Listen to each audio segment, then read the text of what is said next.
Welcome, and it's Wednesday, and that time of the week you've all been waiting for, when we answer your questions about the last episode of Safari with Brent. And of course, last week's was that incredibly exciting recollaring of a male lion on Leadwood. So we're going to get into your questions now, and thank you again for all the wonderful comments. And Heather Lily would like us to make them a bit longer. Heather Lily, we would if we could and we had the time. So unfortunately, Safari with Brent is a passion project of VM and mine, and we have to make a living off other means. So when we do have the budget and the funding, we will definitely try and make Safari with Brent a little bit longer. Joshua and quite a few others would like to know whether darting those lions from the vehicle will now make them nervous or scared of vehicles. Fortunately not. They don't really associate the dart with the vehicle, and lions are quite forgiving, and they forget quite quickly. So we actually went 2 days later on that episode with Taylor, and we went and looked at them, and they were completely fine. Lindsay would like to say, what an incredible job, VM. Great editing, great sound choice. And as I said, I'm very lucky to be working with such a skilled individual as the migrating builder. Cookie Bombay would like to know, how did I know a lion was stalking me? Well, Cookie, I was trying to track him, and I walked around the bush, and just out of the corner of my eye, I saw him crouched down and coming towards me. So I went, "You stop it right now!" And then he moved off a bit. That's how I knew he was stalking me. So Christine, CSP, and a whole bunch more of you would like to know, why didn't the other males attack us while we were working on the male lion? Now we're going to add another short video to show you a bit of behind the scenes of what was happening and how we kept the two other boys away while we were working on the male lion that was sedated. We'll put a link in the description below to a short video on how we kept the other male lions at bay. JJ swept ashore says, how does a Leadwood boy smell? Not too bad, because obviously they've been eating a lot of fresh meat and hadn't eaten too much rotten meat. Best way I'd describe it is sort of somewhere between a rotting carcass and a damp dog. Andrew McCormack says, what wonderful big boys, and how many lions were there at their greatest peak, and how fast are they declining?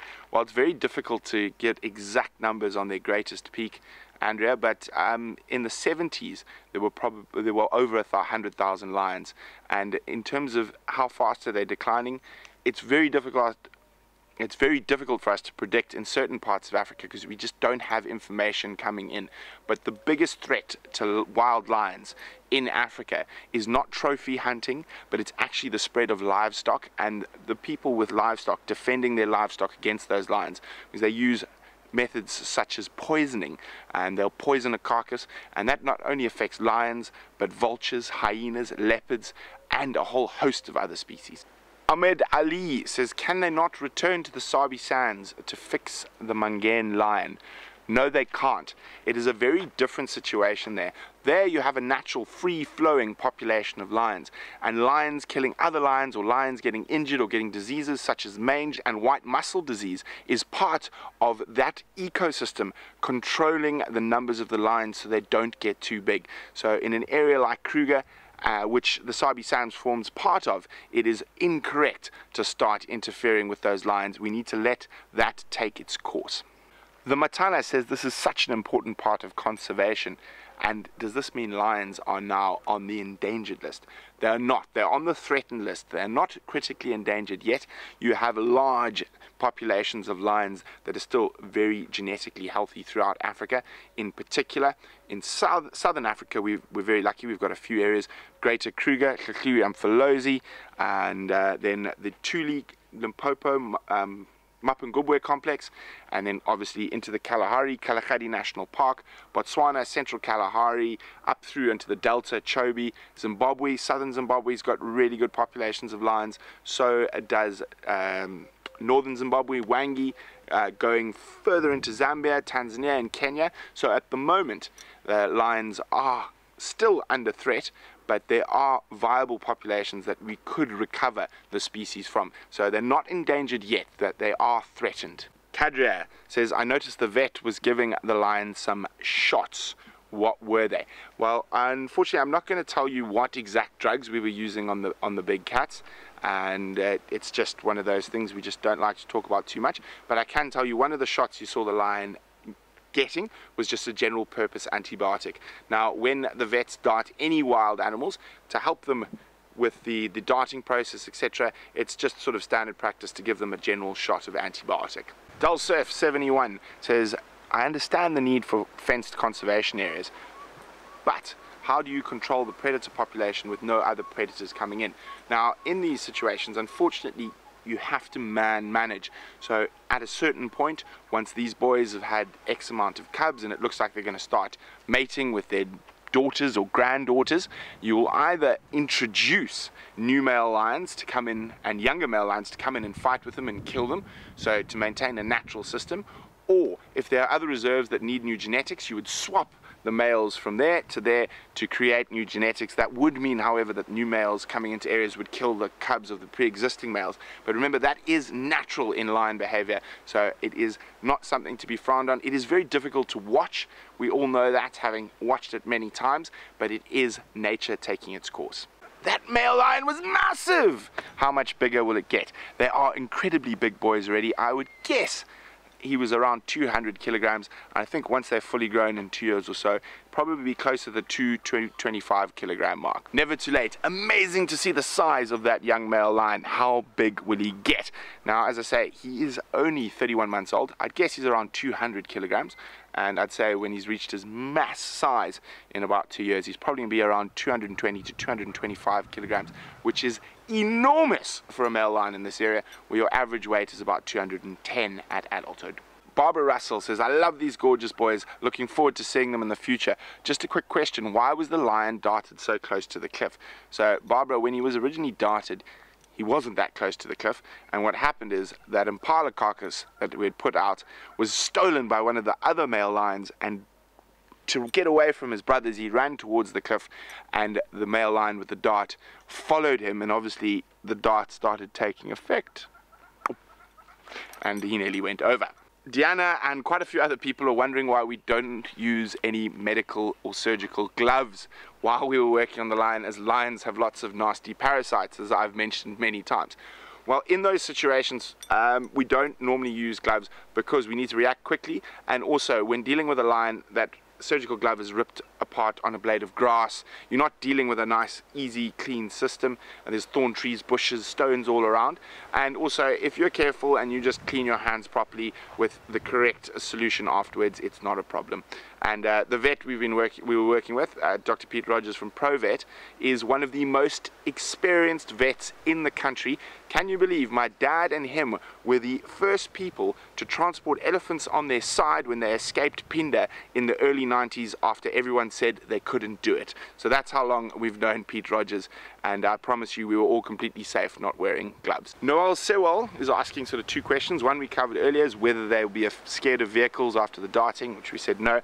But her other more important question, a more interesting question, is why are these boys growing so quickly, and are there any females in the area? Yes, there are females in the area, but the reason the boys are growing faster than they would in a traditional situation, like if they were in the open Greater Kruger, Sabi Sands, Timbavati, is that the fact that there are no other dominant male lions around. So what happens in these situations is that their hormones are not kept in check. So if you had big male lions around roaring and making noise, their hormones would be a little bit more in check, and they'd be a lot more wary, and they'd be sort of trying to move around and try not engage with one of these big males.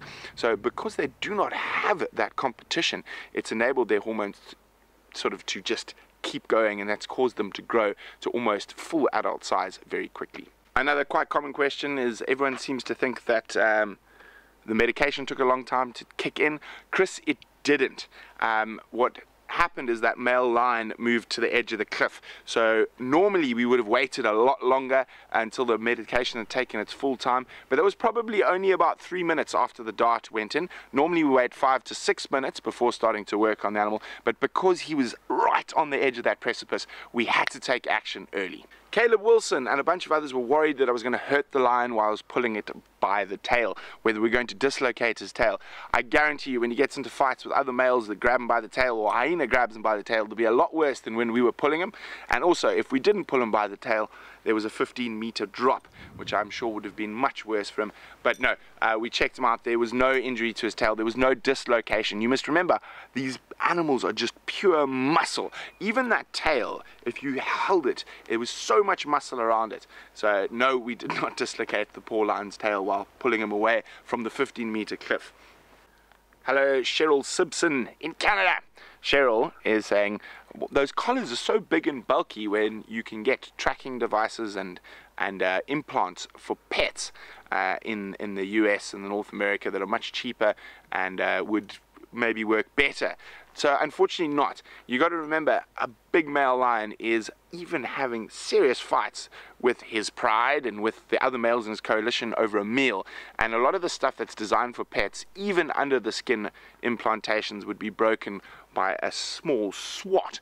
The other thing about that collar is it sends up a GPS, a GPS signal to a satellite 3 times a day.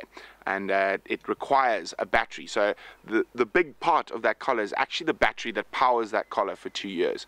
So unfortunately, the smaller devices and the skin implants are not practical in the wild, in sort of a wildlife term, but they are obviously very good for your pets at home. Thanks so much for watching. It's been great answering your questions. Please keep them coming through. I will try get to all your questions, even if you missed the time frame for answering questions, but I'll have to type them to you. Now, remember, in the description below this video is a link to another short video showing you how we kept the other male lions at bay while we were working on the sedated lion. Remember, subscribe, share, like, tell all your friends, aunties, uncles, grandchildren, grandparents, anyone you know. Share painteddog.tv, the YouTube channel, and remember to go back and look at all our old videos. You can catch up if you've missed an episode on Safari with Brent. We have 4 out so far. Remember, Chokos, Nunus and Dudus. There's a new one out yesterday on the elegant locust, a grasshopper type creature that's wearing its pajamas. And remember to like, subscribe, and follow the bing bell thingy that tells you when a new video is out on painteddog.tv.